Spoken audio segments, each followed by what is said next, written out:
حبايب قلبي، ازيكم عاملين ايه؟ يا رب تكونوا بخير.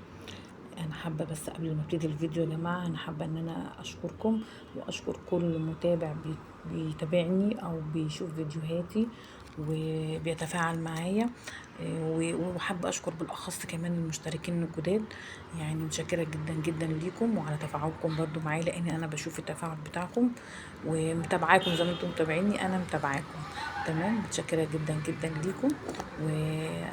وهنبتدي بقى الفيديو بقى على طول بقى كده، مش عايزه، لان الفيديو طويل شويه فانا مش عايزه اخد من وقتكم يعني اكتر من كده. هنا بقى انا كان معايا دبابيس فراخ، كنت هعمل ايه، هعمل بيها يعني هعمل صينيه بطاطس كده بالدبابيس الفراخ. تمام، انا هنا بقى كان معايا كيلو ونص دبابيس. تمام، او على حسب يعني الكميه اللي انت هتجيبيها يعني. الدبابيس دي يا جماعه او الفراخ عموما، انا يعني بغسلها ازاي، بغسلها يعني كلنا بنغسلها كل حاجه، بس انا كنت عايزه اقول معلومه بس. انا بغسل الفراخ عموما يعني بالدقيق بالملح بالليمون وطماطمايه، عصير طماطمايه كده وبس كده. نقطه بقى الخل دي يا جماعه فيها اختلاف، لان الخل بيثبت الزفاره. تمام، لان انا بشوف ناس كتير قوي قوي بيغسلوا الفراخ او الطيور عموما بالخل. ف- فدي يعني فلا، الخل بيثبت الزفارة. تمام. هنا بقى انا كنت طبعا، انا بحب طبعا قبل ما بعمل الفراخ بحب ان انا اعمل لها فتحات من تحت الجلد، عشان اعمل لها ايه، تتبيله. التتبيله دي بقى ايه، بصل مبشور، طماطمايه مبشوره، فلفل اسود، ملح، حبهان بقى لو حبهان مطحون، ورقه لورا برضو مطحونه. تمام، مش اكتر من كده. وادعكم في بعض قوي قوي، واحشي بقى ايه الفتحات دي. تمام، هنا بقى انا كان عندي معلقه زبده كبيره او سمنه. ودايما يا جماعه انا بحب اشرك الزيت معايا في كل اكله. يعني انا مش معنى ان انا بعمل بزبده او بعمل بسمنه ان انا ما ادخلش الزيت، لا، بس بدخل الزيت، بس انا بستعمل زيت ذره عشان نبقى متفقين برضه. ليه بقى؟ يعني خفيف وحلو بيطعم الاكل. فانا لازم احط شويه زيت مع السمنه او الزبده.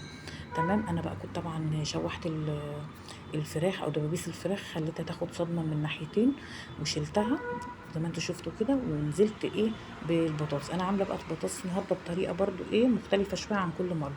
كل مره بعملها ايه مكعبات، او اللي هي ايه الشرايح دي، لا انا عملتها النهارده ايه صوابع.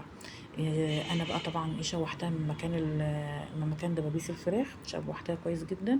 وطبعا بقى حطيت عليها التوابل بتاعتها، بابريكا، فلفل اسود، ملح، إيه، بهارات مشكله، حبهان مطحون. تمام كده. نزلت بقى طبعا بالبصل، كنت انا مقطعه بصل جوليان كده، وبرده نزلت عليه على البطاطس. هنا بقى كنت بحط التوابل. هقلب بقى كويس جدا. دي بقى كده شكل البطاطس معايا.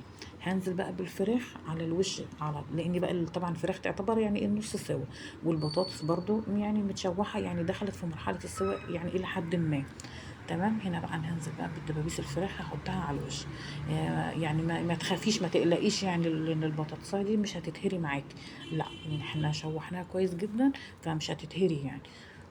كده بقى تاخد بس، وحطيت بقى رشه فلفل اسود كمان على وش الفراخ من فوق، ونزلت بايه يعني نص كوبايه ميه. هنا بقى وخليتها بقى هسيبها بقى تغلي غلوتين كده ثلاثة على البوتاجاز من فوق، واحطها في الفرن.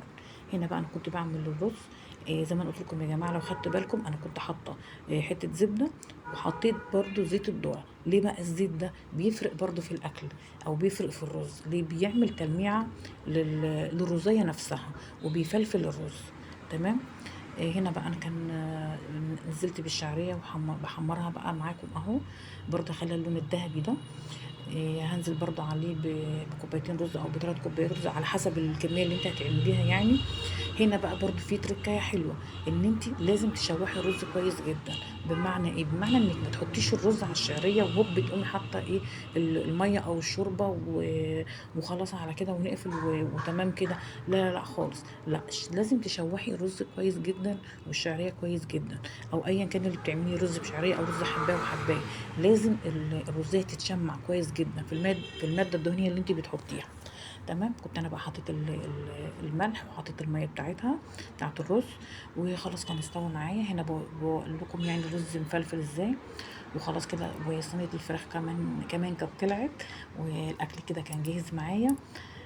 هنا بقى كنت انا يعني ايه، بغرف بقى وكده. انا بوريكم بقى البطاطسية ماسكة نفسها ازاي، يعني مش مهرية بقى ولا الكلام ده، لا.